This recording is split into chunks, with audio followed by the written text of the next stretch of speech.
Hi everyone, welcome to our YouTube channel Civil with Sudhir. So today in this video we are discussing what is formwork and when we have to remove the formwork and what are the how we have to form the formwork and strength of the concrete, what are the factors affecting strength of concrete. So all this topic we are discussing in this video. Please watch the video until the last. Okay, पूरा last तक देखिए ताकि आपको पूरा समझ में आए concepts, और हमारे वीडियो को लाइक कमेंट और शेयर कर दीजिए। तो आपको बेसिक पॉइंट्स इससे पहले आपको मालूम है कि हमने पिछले वीडियो में किया था। We have discussed so manufacturing of concrete. So what is manufacturing of concrete? So what are the steps? Can you please tell me? क्या आप लोग बोल पाएंगे कि स्टेप्स क्या है मैन्युफैक्चरिंग ऑफ कंक्रीट के स्टेप्स? देखिए, फर्स्ट स्टेप है, आपको बताया था मैंने, बैचिंग। सेकंड है मिक्सिंग, उसके बाद है ट्रांसपोर्टिंग, उसके बाद है placing, right? After that what is fifth one? After placing compacting and then what? Finishing. So these are the steps of different steps of the concrete manufacturing. But now we are discussing the formwork. So when we batch a mixed and we have to place. While placing, so placing is very important point for the formwork. देखिए, जहाँ पे आपको place करना है, structure कौन सा है उसके ऊपर डिपेंड रहता है। Depends on the structure you have to decide the formwork material. For example, if you are doing a concreting for footing, for example in this sketch you can see they are doing the formwork for, they are constructed the formwork for the footing. You can see for that you have to design a considerable strength, because concrete having in plastic state, what type of shape you will give, it will convert to that shape. Okay, very important. So that point you have to consider, and the formwork should have some sufficient strength to hold that fresh concrete. That is also very important while considering the formwork for the any type of structure, right? Now you can see the formwork shall be designed and constructed so as to remain sufficient rigid during the placing and compaction of concrete. The joints are plunged to prevent the loss of slurry from the concrete. ये जो joints है, the slurry of the concrete should not be take away or should not be go away from the mass of the concrete, right? So it should not be lost. So that's why the joint should be correctly packed. Okay, and you can see the sketch by just judging this one. This is the length of the footing and this is breadth of the footing, right? So this is breadth and this is length, and this total it is in depth, right? We can say the length, breadth and depth. Now you can see they have given the supports also. They have given the supports to form a rigid accurate shape as well as size what they have designed. That's why formwork is very important to give correct shape and size what you have decided or what you have designed, right? If you are designed rectangular, square, circular, any shape you can give, but that should be you can give in the while placing and compacting of the concrete. Very important point, right? If you not maintain correctly the size and shape of the formwork and the formwork, it not what we can say, it will not take any type of load, then it may have the chances that it will come like this, concrete will come like this. Okay, it will come outside. That's why you have to remember some points about the formwork, and you can see they have given some vertical support also for this, right? So it should not be for example this is the formwork. When you pour the concrete, यहाँ पे जब भी आप concrete को pour करेंगे ये ऐसा V shape होने का चांसेस रहता है, तो उसके लिए ऊपर भी सपोर्ट और साइड्स को भी सपोर्ट देना इंपॉर्टेंट है, right? We have to give the side support and the upper support also, right? So this is about the formwork. So next one is stripping time. So what is stripping time? In stripping time, formwork should not be removed until the concrete has developed a strength of at least twice the stress to which the concrete may be subjected at the time of removal of formwork. So is nothing but stripping time is after how many days you have to remove. we can remove easily the formwork. That is a stripping time we can say. So when we have to remove, that should be, it should have at least twice the stress to which the concrete may be subjected, right? So twice the stress, okay. And you can see the sketch, the laborers are removing the formwork, you can see, right? So this is one strip, or this is this is one side of formwork, this is another side, and here it is another side, right? So this is column. For the column they have taken, and at the bottom it is pedestal, not column. It is a, what we can say, you can see here also, this is pedestal and this is the column, right? When you have heavy load, in that case this type of pedestal, or in metros, you have seen metros, right? In metros you have seen like this. This is a and the train will move here, right? And this is the bottom portion, right? So this bottom portion is, we can say, pedestal. On the pedestal they have established, or they have constructed the column. Above that they have placed the girder, right? So very important to understand the stripping time. Now next one, so what are the different stripping time, right? So this is a type of work, and this is 33 grade, 43 grade, and this is PPC, right? Minimum period before striking formwork for the PPC, Portland Pozzolana cement. Now soffit formwork to slab. First one, soffit is nothing but bottom portion of formwork to slabs, right? Soffit is nothing but the bottom portion of the slab. In bracket, props to be refixed immediately after removal of formwork. So what is the meaning of this? What is this meaning? Props to be refixed immediately. Okay, for that I have just uploaded one sketch. You can see this is the bottom portion. 1 minute. So this one is the longitudinal beams, that we call it as sub beams, and this is main beams, right? This is a main beams, and you can see there is a jack. Jack is nothing but why ये जो आप car को जो Jack use करते हैं, जब आपका car puncture होता है ना, जब आप जैक को क्या करते हैं, ठीक है, व्हील को ऊपर उठाते हैं ना, सेम वैसे ही हम इसको एडजस्टमेंट कर सकते हैं. We can adjust this using this jack. You can adjust, either we can loose or tight, right? That is an U-head jack. Now after removal of this formwork, ये formwork जैसे ही आपने remove किया, ये जो vertical prop है इसको आपको fix करना होगा. ये ऊपर जाके ऐसा इसको सपोर्ट करता है. यहाँ पे आपको दिख रहा है, देखिए वर्टिकल सपोर्ट आपको यहाँ पे भी दिख रहा है, यहाँ पे. तो ये है props to be refix immediately. तो ये फॉर्मवर्क आप रिमूव किया तो भी इसको आपको यहाँ पे सपोर्ट के लिए लगाना होगा, ताकि ये सडनली फॉल ना हो सके. बिकॉज अभी भी कंक्रीट का स्ट्रेंथ जो है फॉर्म होने का चांसेस अभी भी रहता है, वहाँ पे होते रहता है. बिकॉज हम 3 या 4 डेज के बाद ही रिमूव करते हैं, पूरा स्ट्रेंथ नहीं आए सो रहता है. तो हमको ये सपोर्ट देना होगा वर्टिकल. ये है हमारा हॉरिजॉन्टल, समझ में आ रहा है ना, ये हमारा हॉरिजॉन्टल प्रॉप उसके एग्जैक्टली हॉरिजॉन्टल में रहता है. आपको दिख रहा है, देखिए ये वर्टिकल, ये हॉरिजॉन्टल. समझ में आया ना, ठीक है, ये समझ में आया ना. सो ये props to be refix immediately क्या है आपको समझना इंपॉर्टेंट है. स्केचेस से आप आराम से समझ सकते हैं. अब देखिए, so we can understand for 33 grade we have to remove the soffit for the slabs is 3 days, and for the 43 grade you have to remove for after the 3 days also. For PPC you have to take minimum 4 days. After 4 days you can remove the formwork. Soffit formwork to beams. देखिए अब beams के लिए props to be refix, ये तो समझ में है. अब सॉफिट फॉर्मवर्क ऑफ बीम्स के लिए मिनिमम आपको 7 days चाहिए 33 के लिए, और अब 43 के लिए 7 days, और PPC के लिए 10 days चाहिए. You required minimum 10 days to remove the formwork.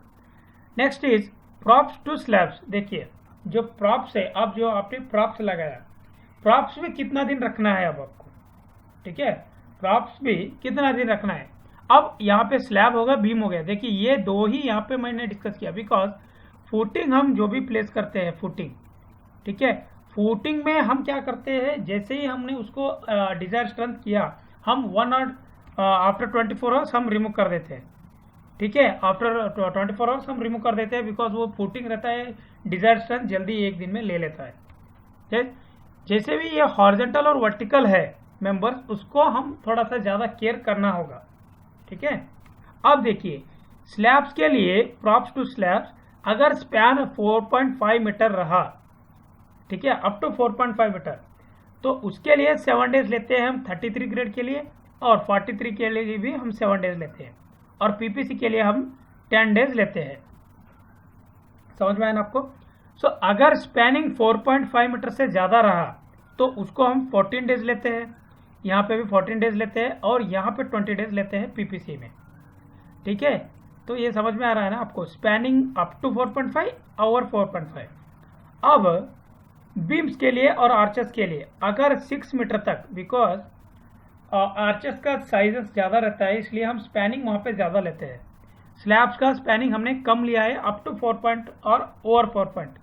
अब यहाँ पे मिनिमम ही स्टार्टिंग से ही 6 मीटर है, तो मिनिमम 14 डेज लगता है उसको, दोनों को भी सेम 33-43, राइट। और पीपीसी में हमको 20 डेज रखना होगा, 20 डेज के बाद ही हमको रिमूव करना होगा। ठीक है, आपने देखा होगा कहीं पे भी, बिकॉज यहाँ पे ब्रिज कंस्ट्रक्शन हो रहा है, आपने देखा होगा साइड सर्विस रोड पे जब आप जाते रहते हैं, आप राइट साइड या लेफ्ट साइड में देखिए, वहाँ पे ऑलरेडी प्रॉप्स उन्होंने रखा होगा। हमको समझ नहीं आता ये क्यों रखे, ऑलरेडी कंस्ट्रक्ट हो चुका है, बट ये उसी लिए है ताकि ये डिजायर्ड स्ट्रेंथ जो है आने तक हमको रिमूव नहीं करना है, इसके लिए। ठीक है, तो स्पैनिंग ओवर 6 मीटर के ऊपर है तो 21 डेज, उसके लिए 33-43 के लिए 21 डेज, बट पीपीसी के लिए देखिए पूरा एक मंथ 30 डेज आपको रखना होगा। ठीक है, पूरा एक मंथ आपको कुछ भी करना नहीं आएगा उसके लिए। ठीक है, तो इसीलिए जब आप फॉर्म वर्क प्लेस करते हैं या रिमूव करने का है, बहुत ही इंपॉर्टेंट पॉइंट है, सब लोगों को अच्छा समझना होगा। ठीक है, अब चलेंगे नेक्स्ट टॉपिक। ये समझ में आया ना आपको?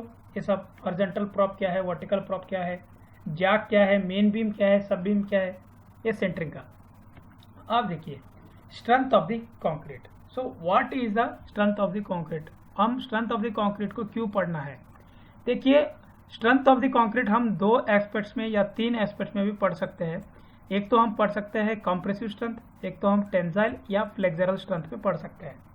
सो we have to study in these 3 because concrete is good in compression and very weak in tension. ठीक है, तो कंक्रीट अच्छा कंप्रेसिव स्ट्रेंथ देता है, बट टेंसाइल स्ट्रेंथ बहुत ही वीक है उसका। उसके लिए हम एडमिक्सचर करते हैं कुछ एडमिक्सचर अदर मटेरियल्स भी यूज करते हैं, या कुछ दूसरे मटेरियल यूज करके उसका टेंसाइल स्ट्रेंथ बढ़ाने का कोशिश करते हैं। तो वो सारे कैसे करना है और क्या क्या फैक्टर्स हमको कंसिडर करना है, वो सब हम अब पढ़ेंगे।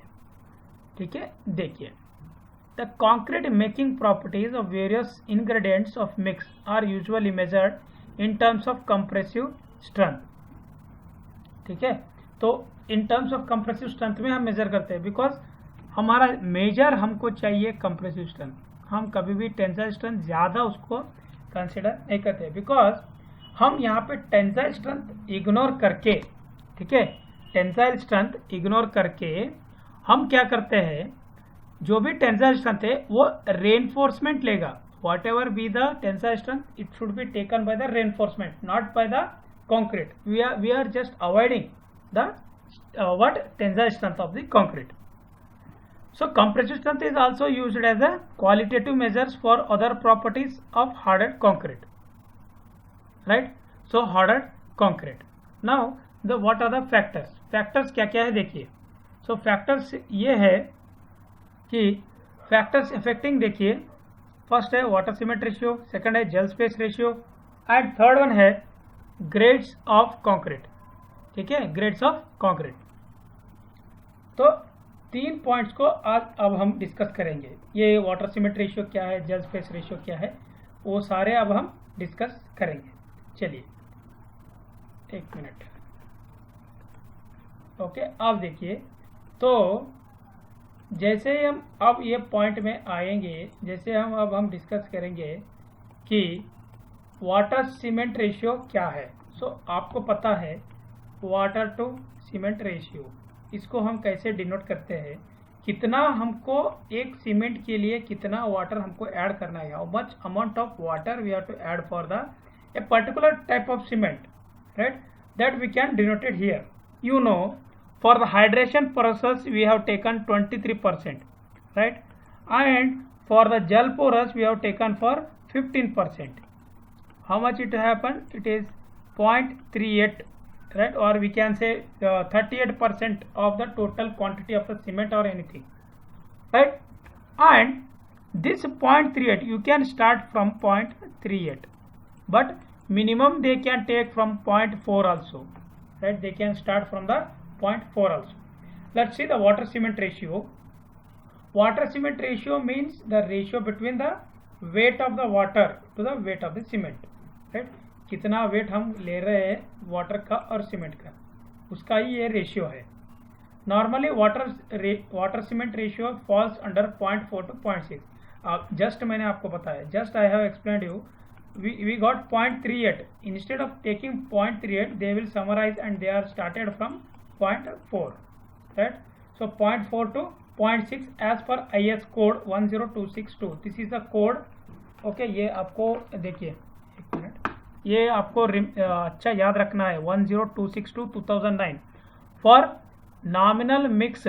For nominal mix. अब आपको नॉमिनल मिक्स क्या है, डिजाइन मिक्स क्या है, ऑलरेडी मैंने बताया है.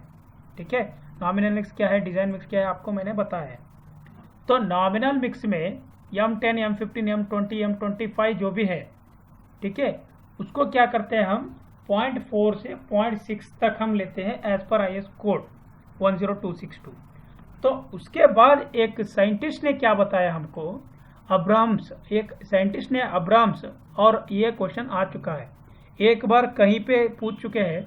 वाटर सीमेंट रेशियो किसी ने इन्वेंट किया या किसी ने इंट्रोड्यूस किया, अब्राम्स बोल के उसको आपको क्या करना होगा, टिक करना होगा. तो अब्राम्स साइंटिस्ट ने क्या किया, ठीक है, तो वो उन्होंने एक फॉर्मूला दिया, S is equal to A/BX. तो S क्या है यहाँ पे, एक वाटर सीमेंट रेशियो बोल के समझ लीजिए. So X water by cement ratio by volume, and for 28 days results the constant A and B are. देखिए A and B क्या है, 14,000 LPS पर स्क्वायर इन 7 and 7 रेस्पेक्टिवली. तो यहाँ पे क्या है, देखिए X water cement ratio by volume, ठीक है, and for 28 days results constants. ये results constant A and B क्या है, 14,000 LBS square inch and 7 days. तो उन्होंने ये बताया, बट ये उन्होंने जो इन्वेंट करके बताया, इसमें कुछ प्रॉब्लम्स आए, इसमें कुछ डिसएडवांटेजेस आए, उसको उन्होंने अप्लाई नहीं किया, फिर से दूसरे साइंटिस्ट आके अप्लाई किया. फिर भी हम इसको ही बेस मान के चलते हैं, ठीक है, फिर भी हम इसको ही बेस मान के चलते हैं, और अब्राम्स को ही वाटर सीमेंट रेशियो उन्होंने इन्वेंट किया बोल के हम बोलते हैं. ठीक है, तो नॉर्मली हम वाटर सीमेंट रेशियो 0.4 से 0.6 लेते हैं, और इससे स्ट्रेंथ ऑफ कंक्रीट के ऊपर हमेशा असर पड़ेगा. जितना आप वाटर इंक्रीज करेंगे उतना आपका वर्केबिलिटी इंक्रीज होगा, बट स्ट्रेंथ थोड़ा कम हो जाएगा, बिकॉज कॉम्पैक्शन आप अच्छा नहीं किए तो वाइड से क्या है, आपका स्ट्रेंथ रिड्यूस हो जाएगा. So it is directly affect the strength. Water cement ratio will directly affect as well as the workability. जैसे आप वर्केबिलिटी को ये इंपॉर्टेंट है, वैसे स्ट्रेंथ को भी इंपॉर्टेंट है. अब नेक्स्ट देखिए, next gel space ratio. Gel space ratio में आपको फर्स्ट समझना होगा जेल स्पेस रेशियो क्या है. Gel space ratio is defined as an ratio of volume of the hydrated cement paste to sum of volume of the hydrated cement paste and of the capillary porous. समझ में आया कि नहीं? देखिए यहाँ पे फार्मूला है, आपको समझ में आ जाएगा ना. वॉल्यूम ऑफ जेल कितना है और स्पेस अवेलेबल क्या है, defined as ratio of the volume of hydrated cement. For example ये एक स्ट्रक्चर है बोल के समझ लीजिए, ये कुछ इनसाइड ऑफ द स्ट्रक्चर में बता रहा हूँ. ये पार्टिकल्स ऐसे प्रेजेंस है, अब सीमेंट के पार्टिकल्स ऐसे प्रेजेंस है, ठीक है, ऐसे ऐसे प्रेजेंस है सीमेंट के particles. Volume of the hydrated cement paste, ये सब हाइड्रेटेड हो गया, ये कितना, ये सब हाइड्रेटेड हो गया, बट इतना ये हाइड्रेटेड नहीं हुआ. तो ये जो मैंने डार्क किया है इसका वॉल्यूम हाइड्रेटेड, ये हाइड्रेटेड हो चुका है, right, to the sum of volume of hydrated cement and of the capillary pores. So ये और ये कितना स्पेस बचा है, ये स्पेस और ये, तो उसको हम जब डिवाइड करेंगे हमारा जेल पोरस आ जाएगा. ठीक है, कितना सीमेंट हाइड्रेटेड हो चुका है और कितना नहीं हुआ है, और उस नहीं होने से कितना स्पेस बच चुका है, कैपिलरी पोरस बच चुका है, ठीक है। So what is after hydrated and how much amount is unhydrated cement and the space, that we call it as gel space ratio. So instead of relating the strength to water cement ratio, the strength can be more correctly related to the solid product of hydration of cement to space available for formation of this product. ठीक है, हम directly strength को relate करने से अच्छा है हम directly solid product जो है हाइड्रेशन ऑफ सीमेंट के लिए जब हम करेंगे हमको एक्यूरेट रिजल्ट्स मिलेंगे, ठीक है। ये भी इफेक्ट करता है हमारा strength of the concrete, because कितना इनसाइड पोरस है, ठीक है, कितना हाइड्रेटेड हो चुका है, कितना अनहाइड्रेटेड है, उसको हमको समझ के हमको ये स्टडी करना होगा, ठीक है। Next, grades of the concrete as per IS 456-2000। ये IS 456 आपको मालूम है RCC का कोड है, reinforce cement concrete and plain का डिजाइन जो हम करते हैं IS 456 से करते हैं। अब वहीं से ये मैंने टेबल लिया है, ठीक है। I have taken this table from the IS 456 table two grades of the concrete, but now they have some revise, okay. ये कुछ रिवाइज हो चुका है, वो रिवाइज कहाँ पे हुआ है मैं आपको बता दूंगा। उससे देखिए यहाँ पे उन्होंने 3 ग्रुप बनाया है, group ordinary concrete, standard concrete, high strength concrete बोल के उन्होंने 3 ग्रुप बनाया है ग्रेड्स के में। तो ग्रेड्स कैसे बनाते हैं स्ट्रेंथ के ऊपर, आपको तो मालूम है। ये specified characteristic compressive strength of 150 mm cube, ठीक है, आपको मालूम है 150 mm क्यूब हम यूज करते हैं, 150 mm क्यूब हम यूज करते हैं किसके लिए, स्ट्रेंथ को कैलकुलेट करने के लिए कंक्रीट का 28 डेज के। अब आपको समझना है ordinary concrete M10, M15 M10, M15, M20 ये तीनों क्या है, ऑर्डिनरी कंक्रीट है। तो ये M क्या है, मिक्स है, और 10 क्या है, ये characteristics compressive strength of 150 mm cube after curing for 28 days in newton per millimetre square, ऐसे ही आपको बोलना है, right. So what is the 10 is an compressive strength and 15, 20 this is the what we can say this is the ordinary concrete. And standard concrete कहाँ से लेते हैं हम, M25 से M55 तक था, बट अब यहाँ पे चेंज हो चुका है, M60 तक हम स्टैंडर्ड कंक्रीट ले रहे हैं। अब M60 ये जो है अब ये न्यू अपडेट हो चुका है, मैं आपको बता रहा हूँ। M60 को जो है स्टैंडर्ड कंक्रीट में ऐड कर दिया गया है, और यहाँ पे M65 से पूरा M100 तक बना दिया गया है हाई स्ट्रेंथ कंक्रीट को, ठीक है। ये एक इम्पॉर्टेंट पॉइंट है, आपको याद रखना होगा। ये अपडेटेड है, ये स्केच में मैंने आपको नहीं डाला है बिकॉज आपको डिफरेंस मालूम होना बोल के मैंने आपको यहाँ पे नहीं दिखाया है, ठीक है।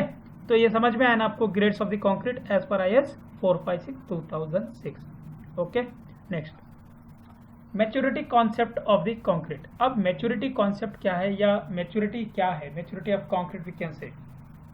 देखिए, मैच्योरिटी के लिए समझने के लिए आपको 2 पॉइंट को समझना होगा, एक टाइम और एक टेम्परेचर, बिकॉज इस दोनों को ही कंसिडर करके ये करते हैं। We have to consider only time and temperature in maturity of the concrete. देखिए, the strength of development of concrete depends on the both time and temperature. It can be said that the strength is function of summation of product of time and temperature. देखिए, दोनों के ऊपर depend है। This summation is called as maturity of the concrete. जैसे ही हम time और temperature को मल्टीप्लाई करके या समेशन करके देते हैं, वो मैच्योरिटी ऑफ द कंक्रीट हो जाएगा, ठीक है। तो ये इम्पोर्टेंट क्यों है हमको समझना कि कितना टेम्परेचर ये सस्टेन कर सकता है, या माइनस में भी आने के बाद इसका कुछ इफेक्ट्स होता है या नहीं, उसको भी हमको देखना होगा। कितना टाइम बाद इसका कुछ इफेक्ट हो जाएगा टेम्परेचर के ऊपर या स्ट्रक्चर के ऊपर, वो भी हमको यहाँ पे देखना होगा। उसके लिए ये है maturity concept of the concrete. अब temperature is record from an original lying between. देखिए, टेम्परेचर क्या है, -12 to -10 डिग्री सेल्सियस हम लेते हैं। ये माइनस को जब हम इग्नोर करेंगे वो छोड़ दीजिए, आपको वहाँ पे छोड़ दीजिए, आपको 12 से 10 डिग्री बोल के समझ लीजिए। ठीक है। तो टेम्परेचर इसको हम लेते हैं -12 to -10 degree. So it was experimentally found that the hydration of concrete continues to takes place up to -11 degree. देखिए हाइड्रेशन -11 डिग्री तक भी क्या है, हाइड्रेशन प्रोसेस चलता रहेगा। Therefore -11 degree is taken as datum line for the computing maturity. अब -11 degree हम क्या लेते हैं, मैच्योरिटी को, कॉन्सेप्ट को, मैच्योरिटी ऑफ कंक्रीट को कंसिडर करने के लिए डेटम लाइन वहां से स्टार्ट करते हैं। तो ये इंपॉर्टेंट पॉइंट हो जाएगा, आपको याद रखना है। आपको ये एक इंपॉर्टेंट पॉइंट है, ये दो बस याद रख लीजिए। अब फॉर एग्जांपल एक सैंपल लेते हैं हम, उसका 18 डिग्री सेल्सियस है, 28 डेज उसका टाइम है। सो मैच्योर्ड कंक्रीट कितना, कब, कैसे हो जाएगा वो देखिए। तो उसके लिए देखिए 28 डेज हमारा स्ट्रेंथ है, 24 क्या है डेज, ठीक है, 28 डेज 24। उसके बाद ये 18 क्या है उनका, ये 18 क्या है, वो क्यूर का टेम्परेचर है। और ये जो हम लेते हैं -11, अभी मैंने आपको बताया ये डेटम है। यहाँ पे माइनस करने के बाद इतना डिग्री सेल्सियस क्या है, हीट आ जाएगा, right, we can say that is an temperature. Okay, तो ऐसे हम कैलकुलेट कर सकते हैं maturity concept of the concrete को। ठीक है, maturity concept of the concrete आपको समझ में आ चुका होगा। इतना ही बस याद रखिए, 1 पॉइंट, सेकेंड एंड थर्ड, इतना एग्जाम्पल आप समझ लीजिए बस। नेक्स्ट है bond strength of the concrete. देखिए बॉन्ड स्ट्रेंथ क्या है, bond strength of the concrete ये है। तो बॉन्ड स्ट्रेंथ जो भी है, जैसे हम रेनफोर्समेंट यूज करते हैं, ठीक है, रेनफोर्समेंट और जो अग्रीगेट्स यूज करते हैं, अग्रीगेट और ये सीमेंट पेस्ट, इन तीनों का कैसे बॉन्ड है, ठीक है, तीनों का बॉन्डिंग कैसा है, और उसको हम यहीं पे स्टडी करना है। तो इसको हम 2 कैटेगरीज में डिवाइड करते हैं, या 2 एंगल से हम स्टडी करते हैं। The bond strength between paste and the steel reinforcement. देखिए स्टील रेनफोर्समेंट आपने जो प्लेस किया है उसका, और सेकेंड वन जो है bond strength between the paste and the aggregate. Paste और एग्रीगेट का अलग से स्टडी करेंगे और पेस्ट और स्टील का अलग से स्टडी करेंगे। इसको ही हम bond strength of the concrete बोलते हैं। तो ये टैबुलर कॉलम में क्या दिखाया है देखिए, तो ये भी IS 456 का ही मैंने लिया है। तो ग्रेड ऑफ द कंक्रीट क्या है, ग्रेड ऑफ द कंक्रीट के हिसाब से bending stress in compression, direct stress in compression और average bond stress for plain tension bars. यहाँ पे प्लेन टेंशन बार्स के लिए, तो ये प्लेन टेंशन बार्स के लिए देखिए M20 के लिए बेंडिंग स्ट्रेस 3 है। जब हम वर्किंग स्ट्रेस मेथड या लिमिट स्टेट मेथड जब हम यूज करते हैं या प्रॉब्लम्स करते हैं या डिजाइन करते हैं, वहां पे ये वैल्यूज यूज होते हैं। ठीक है, आपको रेफरेंस के लिए ये टेबलर कॉलम मैंने डाला हूं, आप देख सकते हैं। M15 के लिए 5, ऐसा ये वैल्यूज हम यूज करके कैलकुलेट कर सकते हैं हम दूसरे जो भी वैल्यूज हमको होंगे। ठीक है, तो ये हो गया बॉन्ड स्ट्रेंथ। तो देखिए नेक्स्ट और एक टॉपिक है flexural strength of the concrete. तो नेक्स्ट टॉपिक है friends flexural strength of the concrete. देख लीजिए, so flexural strength of the concrete क्या है। So Indian standard IS 456 compressive strength तो आपको मालूम हो गया, 150 150 150 हम क्यूब कास्ट करते हैं, उसको कैसे करना है नेक्स्ट वीडियो में मैं बता दूंगा। तो स्ट्रेंथ निकालते हैं हम। तो फ्लेक्सुरल स्ट्रेंथ क्या है, IS 456 2000 क्या बोलता है। So relation between compressive strength and flexural strength. So वो कैसे करते हैं, देखिए कंप्रेसिव स्ट्रेंथ के ऊपर ही क्या है फ्लेक्सुरल स्ट्रेंथ डिपेंड करता है। सो 0.7% बोल के लेते हैं हम 0.7। एक मिनट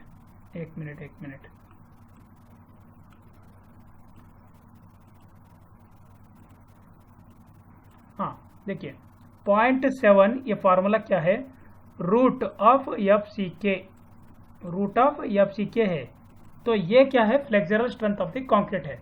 यहाँ पे वो रूट मैंने यूज नहीं किया, आपको यहाँ पे आपको बताया हूँ, मैंने लिख के बताया 0.7 इंटू रूट FCK ये है। सो FCK क्या है, compressive characteristic compressive strength after 28 days strength जो भी है उसको लेते हैं। तो इसका डायरेक्टली अब मालूम हो आपको। तो फ्लेक्सुरल स्ट्रेंथ कभी भी कंप्रेसिव स्ट्रेंथ के ऊपर ही डिपेंड रहता है। सो 0.7 times of the compressive strength हम ले सकते हैं। ठीक है, तो FCK क्या है यहाँ पे, characteristic compressive strength in newton per millimetre square है। तो ये क्या हो गया फ्रेंड्स, ये आज के हमारा वीडियो इतना ही, बस आपको समझ में आया ना जो भी टॉपिक्स है, ठीक है। तो कल से हम क्या करेंगे, नेक्स्ट वीडियो जो है हम, तो हमारे वीडियो को सब्सक्राइब कर दीजिए, या सॉरी चैनल को सब्सक्राइब कर दीजिए, और लाइक कमेंट और शेयर कर दीजिए सारे वीडियोस को, और हमारे टेलीग्राम चैनल को भी ज्वाइन कर लीजिए, ठीक है। धन्यवाद सभी को, thank you one and all for watching the video.